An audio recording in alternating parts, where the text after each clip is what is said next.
I go on long walks near my home most nights. I live in a safe suburban neighborhood. It's a huge grid of residential streets in the middle of which is a big open park type area, about larger than 2 football fields that's next to a school. Last night around midnight, I was walking on the sidewalk next to the park, listening to a podcast, slowly making my way to the school. The school has a big well-lit parking lot in front, with 2 entrances and exits about 25 yards apart. As I neared the school, I noticed a car in the parking lot, with its headlights pointed toward the street. This is unusual for this time of night, especially on a weekday. Maybe it's a cop, I thought. I got closer and saw that it was a beat-up red truck. It had started slowly and aimlessly, driving around the lot. As I passed the first entrance, the truck seemed to notice me and stop. I got halfway to the second entrance when the truck rushed toward it. I assumed the driver wanted to pull out before he had to wait for me to cross. But no, the truck just sat there, idling as I approached. I got to the entrance and saw that the truck was occupied by 4 men. I motioned for the driver to go ahead, but while looking straight forward, he motioned me with his hands to cross.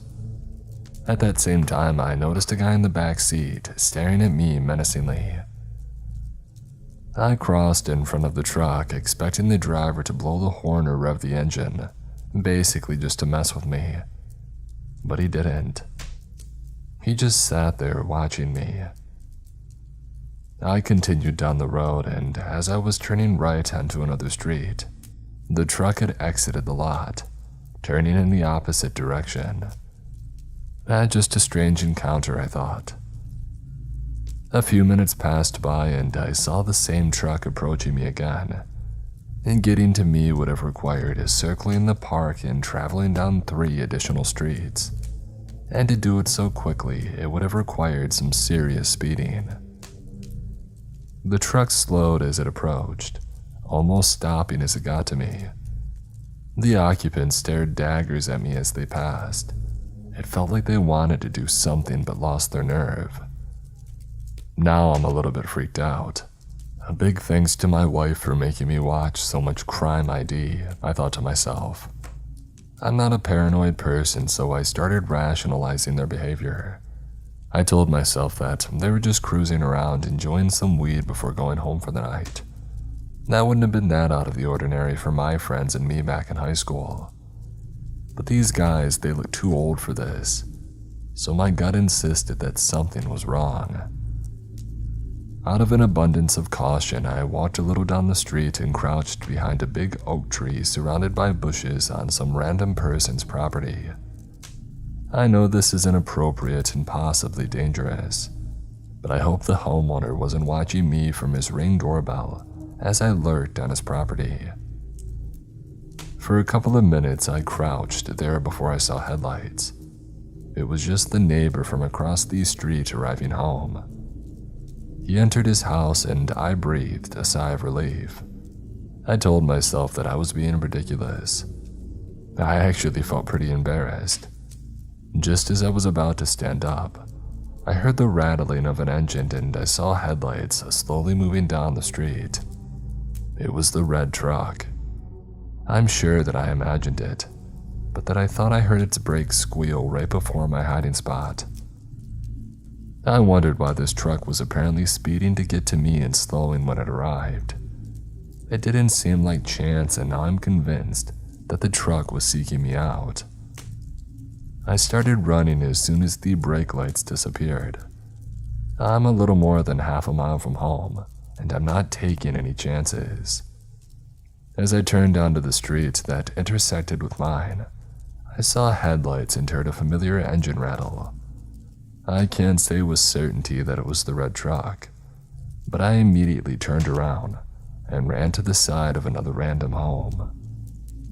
Making things more ominous was the spooky music and witch's cackle coming from the Halloween decorations next door. I waited another minute, making sure the red truck didn't pass, and I ran the rest of the way home. I walked in out of breath and my wife had asked me what happened. She scolded me for walking so late at night after I had told her the story. The middle-aged woman is strong with her, so she immediately pulled up the next door app. Apparently there had been several reports of car break-ins in our area attributed to men in a red truck. It's probably not connected, and I was almost certainly being dramatic. I doubt anything would have happened if I had encountered the red truck again, but still, I'm glad that I didn't. Hey everyone, this is a story that I only recently remembered again in a conversation with my fiancé. When I remembered this story, I was overwhelmed by an uncomfortable feeling, similar to what it was like at the moment. I never fully managed to figure out what really happened then, so I decided to share the story now. My older sister had graduated from medical school at the time, and my parents decided to organize a celebration for our family and friends on the occasion of that event. The celebration was held at a cottage of our family friends where we grew up, so I was very familiar with the space. Imagine a large and empty clearing, a large square surrounded by houses and fields between them. A narrow road leading to individual houses runs along the perimeter itself, and at that time it wasn't even fully paved. It was mostly just a dirt road. From that main road, which framed the houses in a square, you could go down into the dense forest that surrounded that square. The depth of the forest was great, and when you turned off the main road towards the path, you had to walk for a long time to reach the river, which was a few kilometers away. All this was familiar to me because I grew up there and spent a good part of my childhood playing in those woods. I was afraid of the forest, but nothing more than normal, and I was always careful not to stray from the path so as to not get lost. But back to the story. My parents had organized a celebration and invited a large number of people, including my cousin P. She and I were close in age and we got along well.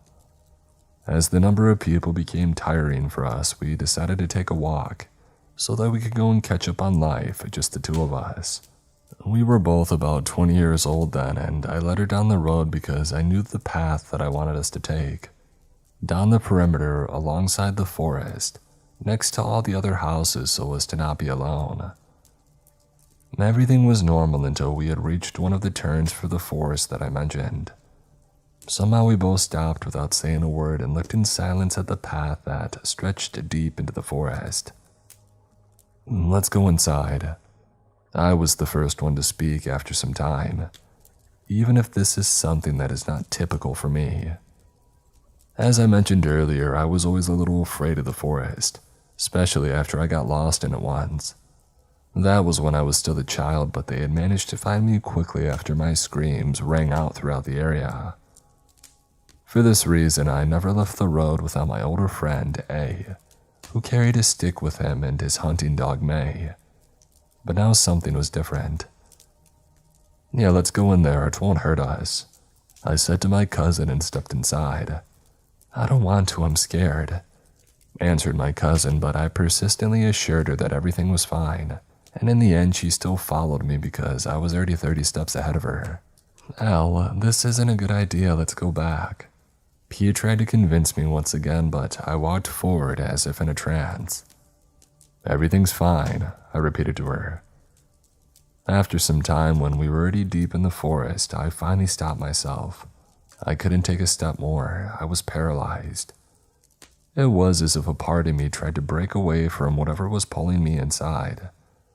I was overcome with fear, my heart was pounding hard and my breathing had stopped. It was as if all sounds had stopped. It was daytime, but there was no sign of life, not a bird, not a rabbit, not a butterfly. Only silence and those trees that I had a feeling would stretch out their branches and trap me forever. And P was a few steps behind me. I'm going back, I can't do this. And she ran away the same way that we came in. Her voice was trembling and I could feel the panic in it. After another moment, I managed to break away and run after her. We ran without looking back as if something was chasing us until we had reached the entrance of the place from which we entered. A little further towards the cottage, we finally stopped as we finally felt safe. But we didn't look back out of pure fear. We tried to catch our breath, but only then did we talk as we were walking back home, fast and still scared. There was something there, we were sure of that.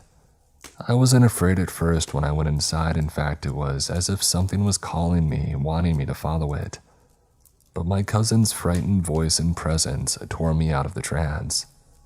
It had called me. I'm afraid to think what would have happened if I had been alone, and if there wasn't somebody to pull me back so I wouldn't go too far. I didn't know where I was going, I just knew when we got to that road that I had to go inside. It scares me, and I can't shake the fear that overwhelmed me and my cousin after that event. Any thoughts on what happened here? Why did I go inside and persuade my cousin to follow me? Why did she manage to snap me out of it, and why were we both so scared? There was no sound and no voice and nothing. Just the unspoken words of something that I heard and my cousin didn't.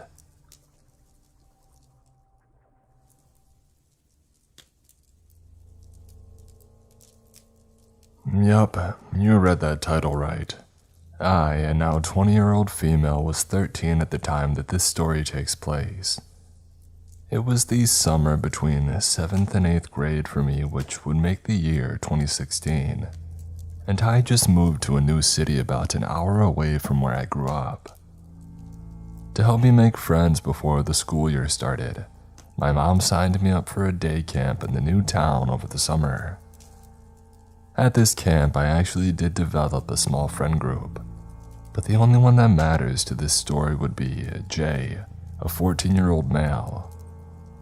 I'm gonna be honest, Jay was always more flirty with me than I was comfortable with, and I expressed that several times, but I always tried to minimize confrontation when I did so. Hindsight is 2020.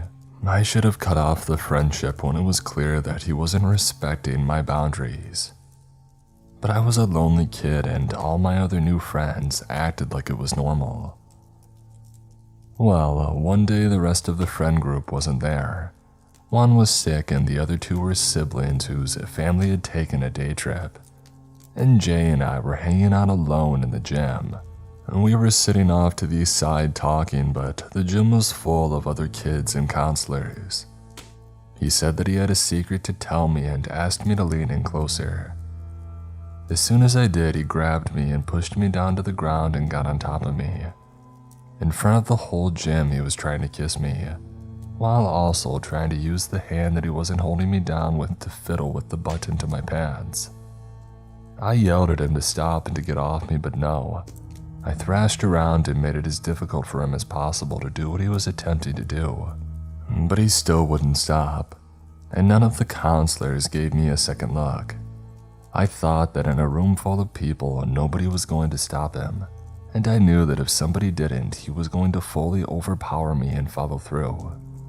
I was still trying to fight him off when a group of about 4 or 5 kids from the younger age group, who had previously been playing badminton, saw what was going on and decided to take it into their own hands since nobody else would help me. I want to stress to you guys that these kids were from the 6 to 9 age group. None of them looked a day older than 8, but these kids brought their little rackets with them and rallied around me. I heard a little chorus of voices yelling, "Get off of her! Stop it, you big butthead!" And one prominent, she said no. While I watched 2 rackets slide between our faces, they were trying to pry his face off of my face. The other kids took their rackets and just went ham on Jay, hitting the crap out of him. At first, he was so focused on his goal that he just swatted at them, hitting the kids back and continuing to try to force himself onto me. But these kids were not letting up. And the combination of me thrashing and the kids hitting him was making this a lot harder than he had thought it would be. So after about 5 minutes of this, Jay decided that it simply wasn't worth it anymore. He got off of me and he walked away.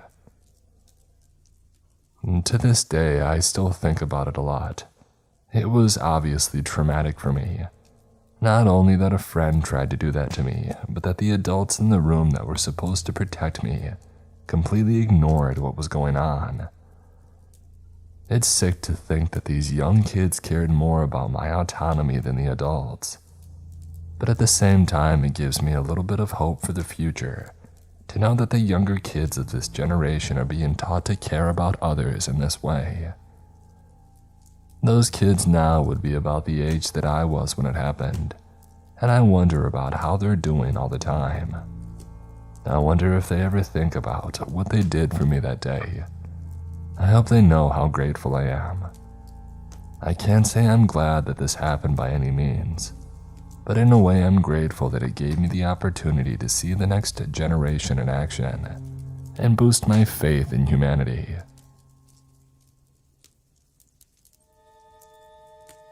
I was watching YouTube videos about true scary stories, and I realized that I had a perfect story for it.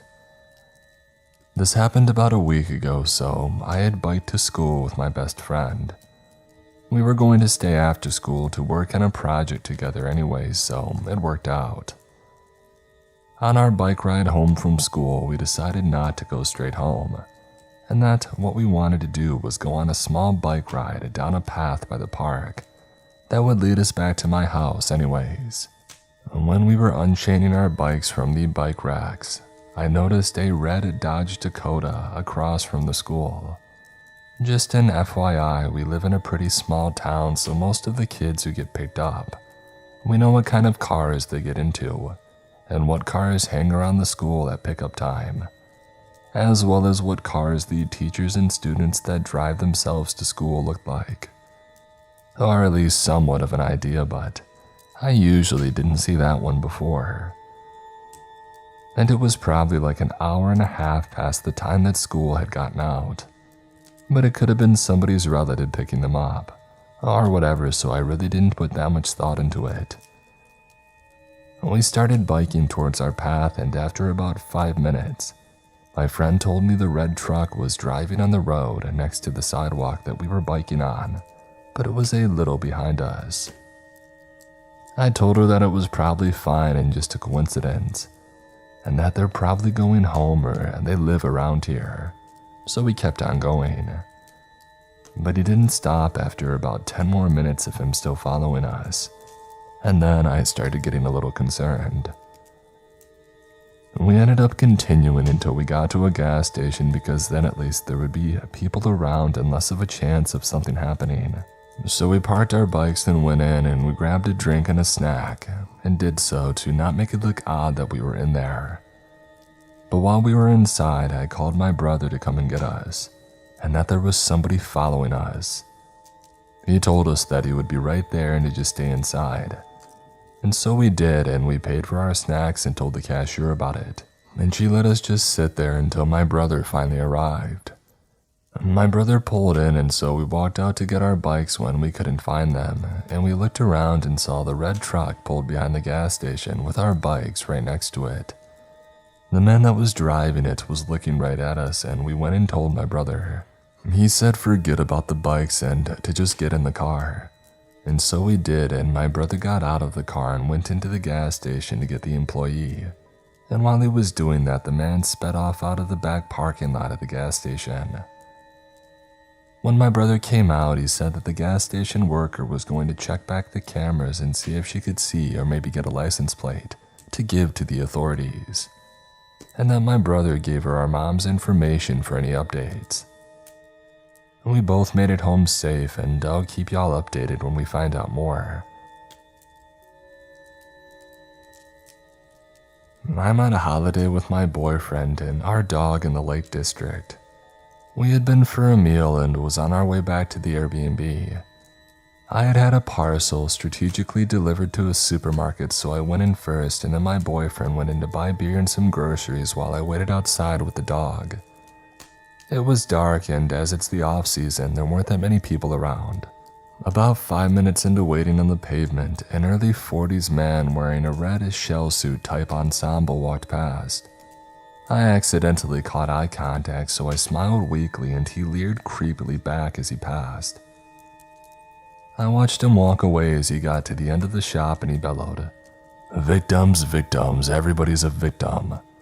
About 10 to 20 seconds after that too, he started singing, "Take me down to the paradise city where the grass is green and the girls are pretty." He went around the corner and I thought that was it. My boyfriend was taking too long at this point, so I tried to get his attention through the glass door. And then I saw that same guy coming back up the road heading straight towards me. I really didn't want to have another run-in with this guy, so I went into the supermarket, completely ignoring the no dogs allowed rule, and I made an animated display so that both he and the cashier knew that I was there. When my boyfriend came out, I explained what had happened and pointed out the guy who was staggering uphill in the direction that we needed to go. I suggested that we hang back for a bit and we keep our distance. He eventually turned off down a side road and that was the last that we saw of him. For the entire walk back, I was turning around to make sure that we weren't being followed. Even now, as we're sat watching Die Hard, I'm really creeped out. I know that I was probably in no danger, but it's a really weird thing to shout at a lone woman with a little dog.